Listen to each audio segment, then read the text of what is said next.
All right, we are back here on the Crash Report with Adam Ramey of Dropout Kings. Adam, what's going on, my man? What's going on, bro? How's everybody doing? It's been a while, man. How you been doing? It has been a while. I've been good, man. How about you? Not too bad. Just trying to make it through as everyone else is.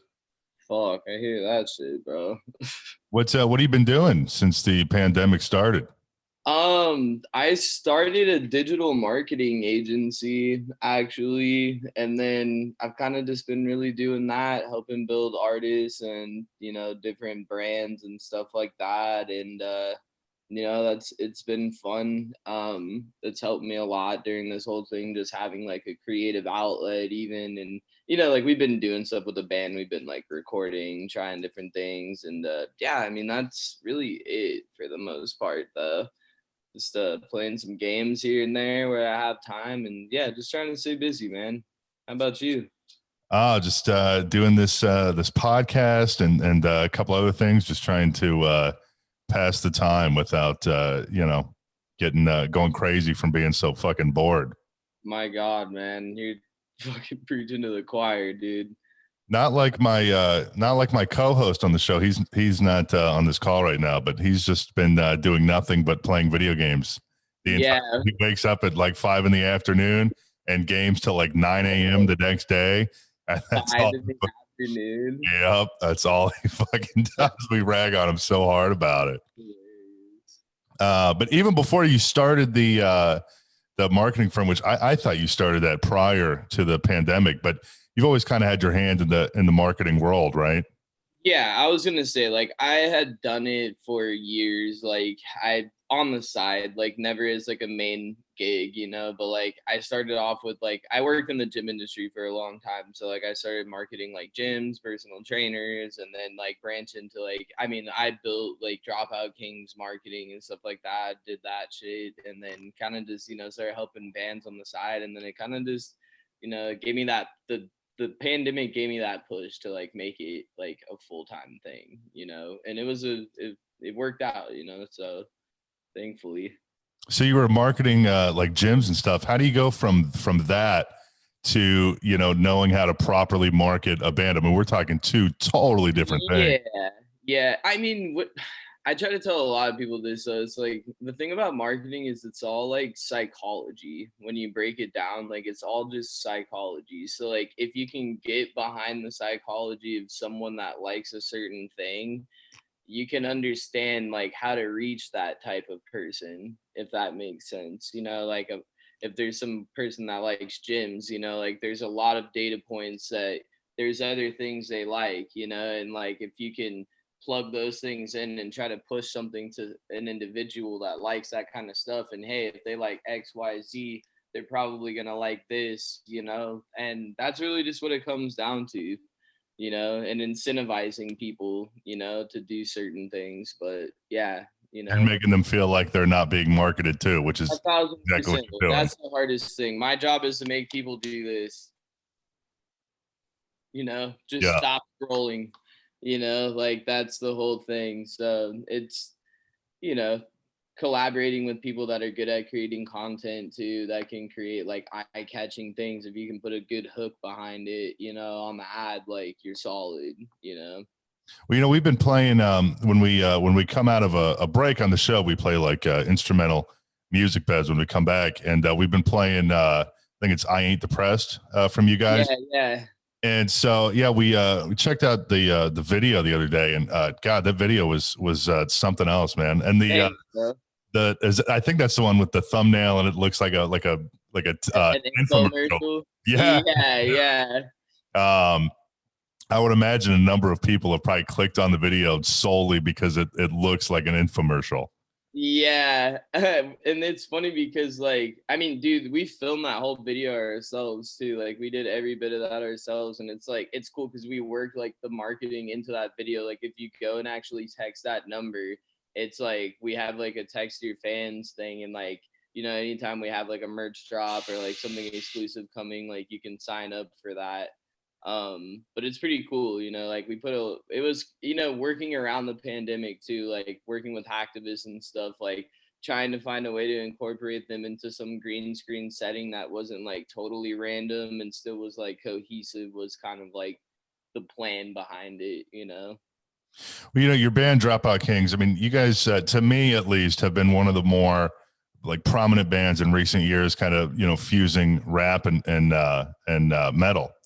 And that's kind of like it's not as crazy as it was, 20 years ago when it was almost like an unheard of thing. But do you still find that there's a lot of elitists in both metal and hip hop that are like, man, fuck these guys? Yeah, 100%, bro, 100%. Like, and even when it comes to like editorial playlisting, like it's kind of difficult for us because we don't fit in one of those categories. It's like it's either we're too rock for hip hop or we're too hip hop for the rock people. So thankfully though, like the MGK thing, and like people like Ghostman and things like that, it's normalizing it a lot, so it is making it a lot easier for that type of thing to work out. But yeah, I mean, there's so many elite, especially in metal. There's a ton of Oh fucking yeah. elitists, bro.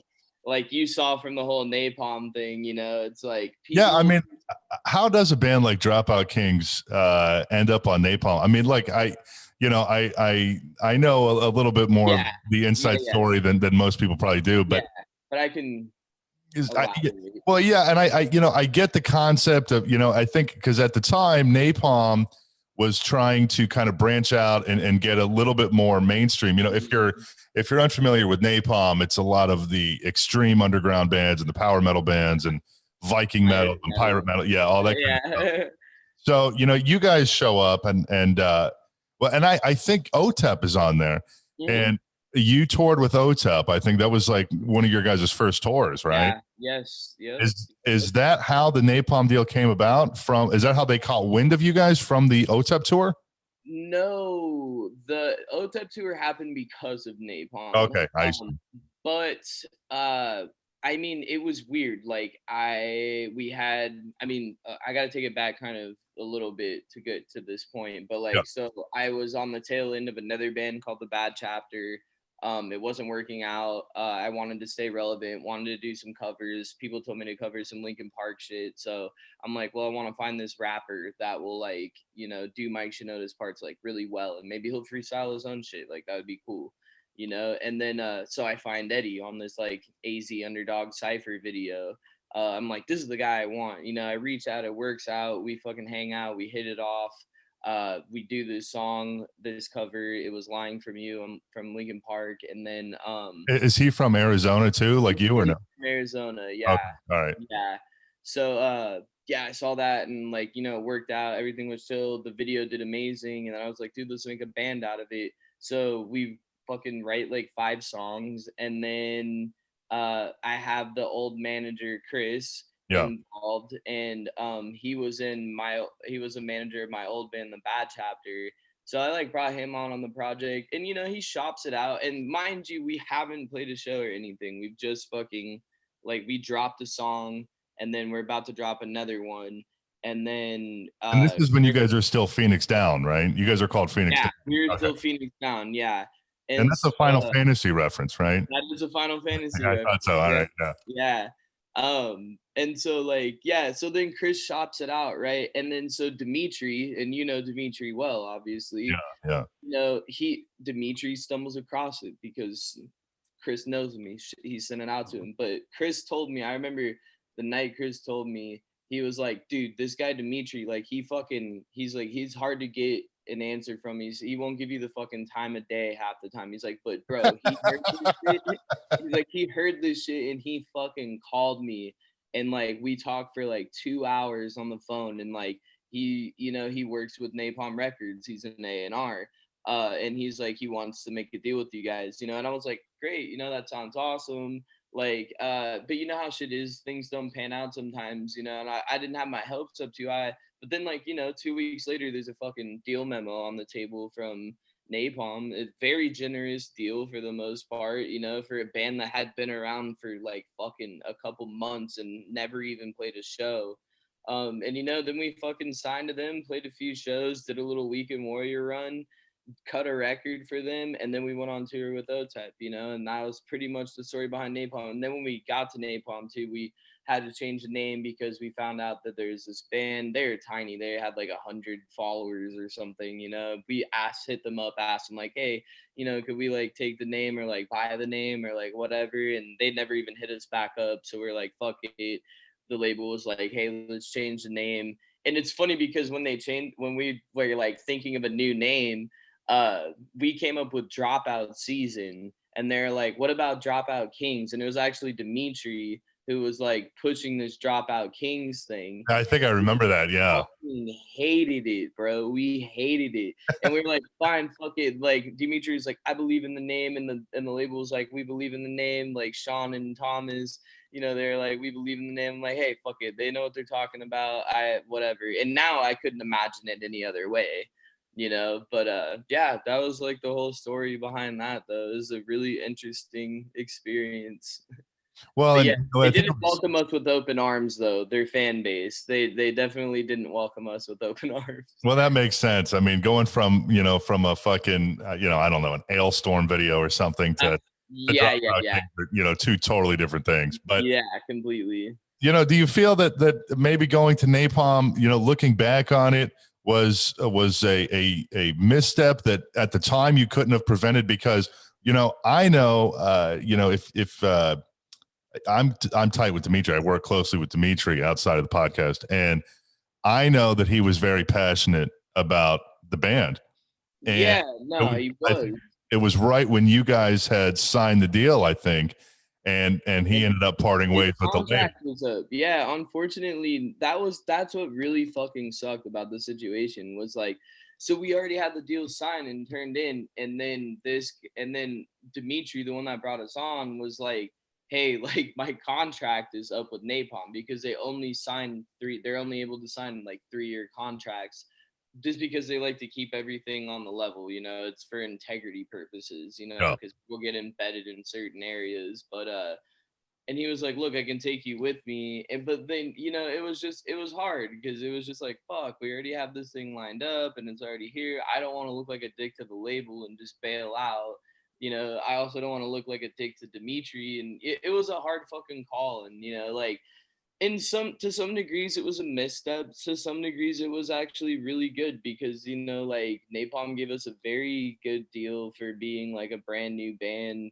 I love Sean and Thomas to this day. Like, they're trying to get us back, we just want more money, but like I like them though, I've developed a personal relationship with them, and I will always have an undying love for Dimitri too, and I'm still fucking willing to. I mean, we're independent right now, so I mean, if Dimitri, if you're fucking listening or you want to put in a good word for me, bro, I mean, we're looking for shit, we're just kind of navigate. We were young at the time, and it is what it is, but I'm always down for whatever, man. I always got love for Dimitri. He made one of the best things of my life happen, so.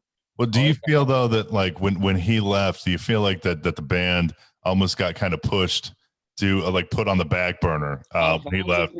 I mean, he was very, but it's like, I just met him. It's hard to know who to really trust and take their word for, because he was like, I'm the one pushing you guys to radio and like blah, blah, blah, and it's like, little did I know he was telling the truth, because like he really was fighting for us, but once again, it's really difficult to trust people, so it's like, well, especially in this industry. I mean, yeah. And it's not that I didn't trust him. I love Dimitri, it was hard, like we had this great deal on the table. And I'm like, fuck, I don't want to just walk away from this and then I'm fucked. It was one of those things where you're caught in between a rock and a hard place, So you go on this Otep tour, and first of all, it is Otep, and there's plenty of stories.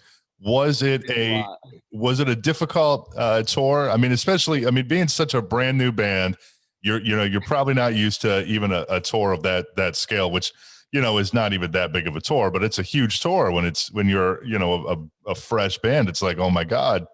And then that coupled with her reputation of being Otep, how was that?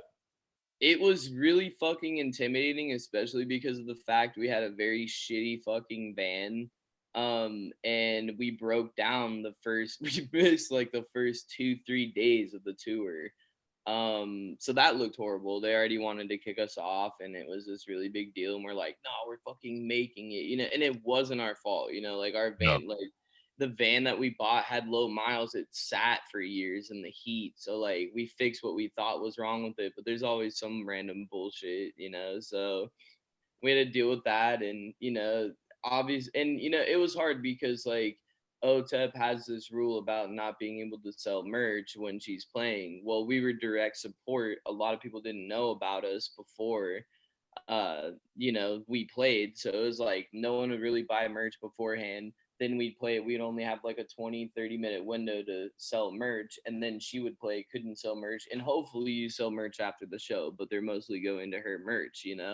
So it was really fucking hard to survive. And like she kept things really professional. So the tour went off without a hitch. There was never any problems with any of the shit, like none of that. But she was hard to, like not like it was hard to not make her mad at you, and even if you Right. weren't doing anything really like it, but we got along really well. We're very respectful, and we're like, yeah, we just want to fucking stay out of your way, do our thing, and whatever, but it was a challenge for sure. So her herself, like she wasn't giving you a difficult time. It was more so just the rules that she has put in place that's difficult. Honestly, a little of both though. Like there was a couple times where we happened to be hanging around the merch table, when she was playing, and it upset her, and she let us know, and we were like, hey, fuck, like that's not even what we were trying to do. We were just fucking watching the set, like that's all it was. Like we weren't trying to be assholes or anything. Why do you think that she has that rule?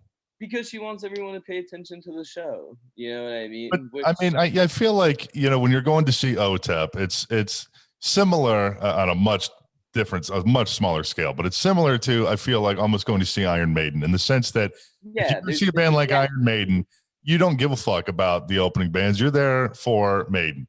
And same with OTEP. Maybe OTEP fans are a little more, a little more receptive to new things, but I mean, it's almost any concert. It's like, man, I paid money to see, whoever it is. I don't give a fuck about the opening band. You know what I mean? Right. Yeah. So you guys go from the OTEP tour, and then I think it was a Crazy Town that followed that tour, I think, right? We had like that outline in color in that's right. Tour, that's right. And then I know there's one that I'm fucking forgetting about. And then, but yeah, then that Crazy Town tour happened that you facilitated for us. And yeah, I fucking love Seth more than anything. Like, he's this guy. Him and the whole, just the name Crazy Town in general, they get so much shit, and people. Yeah, they get so much shit, and I feel bad because of that. I'm like, I'm just like, bro, if you knew Shifty, like Seth, as a person, like you would like him. His stories are fucking crazy, bro. And he knows everybody, like everybody. That song Butterfly was fucking #1 in like in an insane amount of countries. Like, it's just crazy talking to someone, like, and I grew up like I liked watching Celebrity Rehab and stuff, and like I saw him on there, but like honestly it was cool because I'm like, wow, like I'm on tour with this guy, I watch him on TV, I loved that song when I was a kid, and like he's almost like mentoring you like on tour and shit, and he's just a fucking, he does all kinds of shit that he really doesn't need to do, but he does because he's a good fucking guy. I can't say enough cool shit about Seth. He's dope guy, and it was thanks to you. Well, and they're all, those guys are all sober now, and yeah, he's a totally different fucking person in a good way.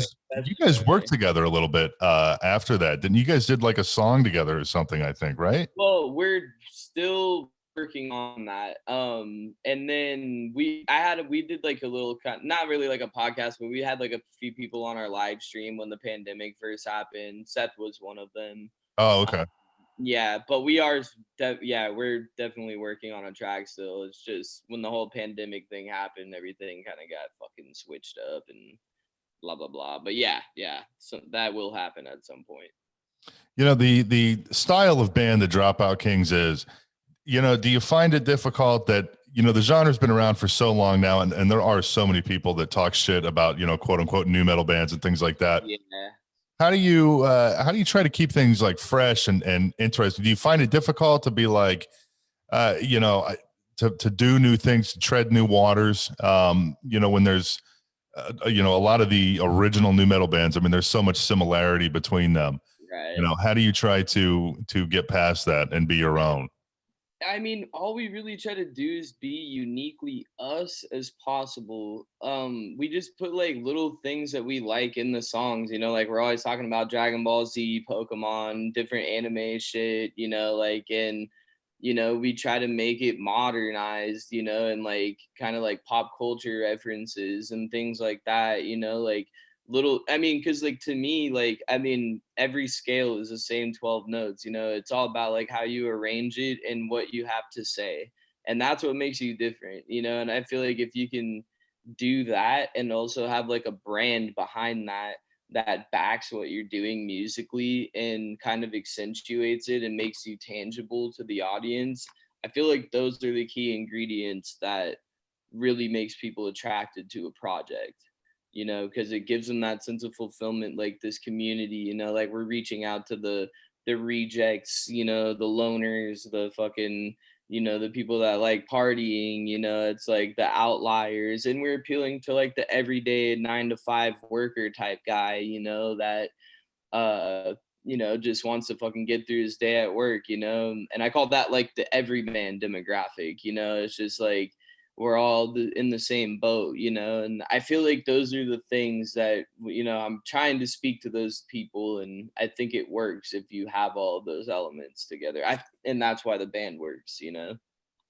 Is it tricky being in a band when there's two vocalists? You know, do egos ever get in the way, and you're like, no, fuck you, I'm going to be more on this one? And is there anything Dude, like that? I've been in other bands with two vocalists a lot, and there has been that issue often. But with me and Eddie, it's just not like that. It never has been. I don't think it ever will be. It's just we both know what we want to do. We both have trust and faith in each other. And I mean, if we tell each other, you know, we may not be feeling something, we give them a reason why, and if it's justified, it's fine. You know, so it's never been an issue. And there's with me and him, there's no fucking egos, you know. It's just we're trying to make the best thing we can, and we know we're both there for the same reasons. So well, we're really fortunate. Like, I mean, the best thing about our band is our dynamic. Like, we've all been friends, just friends for like, you know, fucking years and years and years, you know, and like we've been in different bands together for the most part. So we've been through the shit. We're like they're the only people I really hang out with, and it's not even because they're my band. It's they're legit my friends, you know. So it works, you know. If we ever get in a little bullshit argument, we just tell someone to shut the fuck up or whatever, and we're fucking chilling, you know. It's like, all right, he's mad, you know. It's like we just gotta Probably chill, and you know? work it out by the next day, I'm sure. Yeah, you know, it's fucking whatever. But when you guys are writing, how do you figure out, like, and obviously, I mean, you guys have two totally different vocal styles. I mean, Mhm. you know, because I think he does more of the rapping kind of stuff, and you do more of like the quote unquote rock vocals. Yeah, yeah. So, but you know, so I'm sure that goes into it, like, well, which fits better here. But I mean, how do you, you know, okay, well, I'm going to do this part, you know, you do this part. Is it difficult to get that all laid out? Because, you know, obviously with two vocalists, I mean, it does make things, it seems like it would make things a little bit more tricky. Uh, Dude, and once again, like normally, yeah, but with me and him, it's that weird fucking dynamic where it's like, for the most part, like I'll write a lot of the hooks in the choruses, you know, and I'll have those big like active rock radio choruses, like in Virus and like our song Scratch and Claw, you know, like those are what we try to do for like Octane Radio type shit, you know. And then I feel like I'll try to create the more simplistic hooks that are like have the repeatability factor. And then where Eddie comes in is like his verses that are very complex, you know, they give it that depth and dynamic, I'm giving the people like that catchiness that they want to keep listening to. And then they're listening to Eddie's bars, you know, and the first couple of times they listened to it, you know, they didn't realize his fucking verse has like 4 different meanings to it, you know, so they're like, oh fuck, you know, they're like dissecting that, and they're like, oh, so this chorus is cool. So it's like we kind of carry that dynamic through the whole shit the most for the most part. But in reality, like sometimes it's just whoever gets to writing first, you know, like if he writes a hook, I'll go in and write a verse, you know, it's just whoever gets to it first. And we usually start off with just a beat. Me and Eddie will go off on like maybe a hook and a chorus, like now the song has a key and a direction, and then we add the guitars and then the drums and all that stuff, and then the rest of the production. But that's pretty much the process. So it's a very equal affair. Yeah, very. Well, a couple things before we wrap it up. The one thing I was curious about, you know, you have the marketing firm, Push Marketing, right? Yeah, Push Digital Marketing. And you know, with this pandemic and everything, you know, obviously live streams have become a very common thing now, and you know, things, all the, you know, the virtual kind of stuff. But what do you think? Because there's also a lot of bands that are not doing that, you know, and they're just kind of chilling, you know, and you're not hearing from them.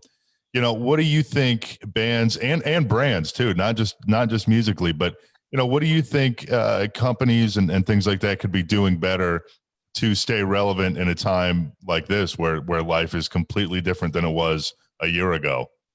Yeah, you know, I mean, I just feel like as in any industry, you need to adapt and survive to the landscape of the marketplace, you know, and right now it seems to be brick and mortar is hurting. And internet businesses are thriving, like drop shipping and Amazon and things like that. And you need to adapt to it or die, you know, and I mean, a lot of these people don't really have any other option, you know, so it's one thing you can do better is just developing that online presence, you know, build a email list out, a phone number list, you know, like do discounts, like really try to engage these people online. And there's a lot of power to having these tools in front of you, you know. It's one of those things, like, I mean, dude, digital marketers, you know, the demand for that industry has increased in 33% in just the last year. And that's a lot, you know, so it's one of those things that's in high demand. There's a reason for it, you know. I try to look at trends that are happening globally, like I pay attention to stocks closely, you know, and when you pay attention to stocks, you need to pay attention to current events, because those current events will affect the marketplace. So it's looking at those things as a whole. What businesses are thriving, which ones are hurting. You know, you, as any, you know, entrepreneur or business owner, like you need to pay attention to that. You need to adapt and plan accordingly. And you're going to need to plan A, B, C, D, you know what I mean? And you're going to need to A, B test certain things.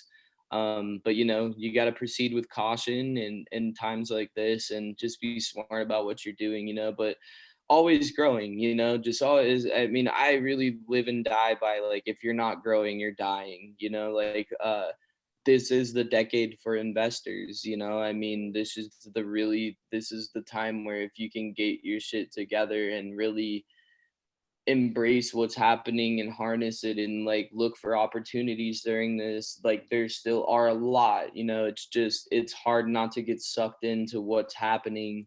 And it's unfortunate what's happening, you know, but then at the same time it's like, if it's self-preservation, there's always opportunities everywhere, you know. So, you know, that would be probably one of the biggest things.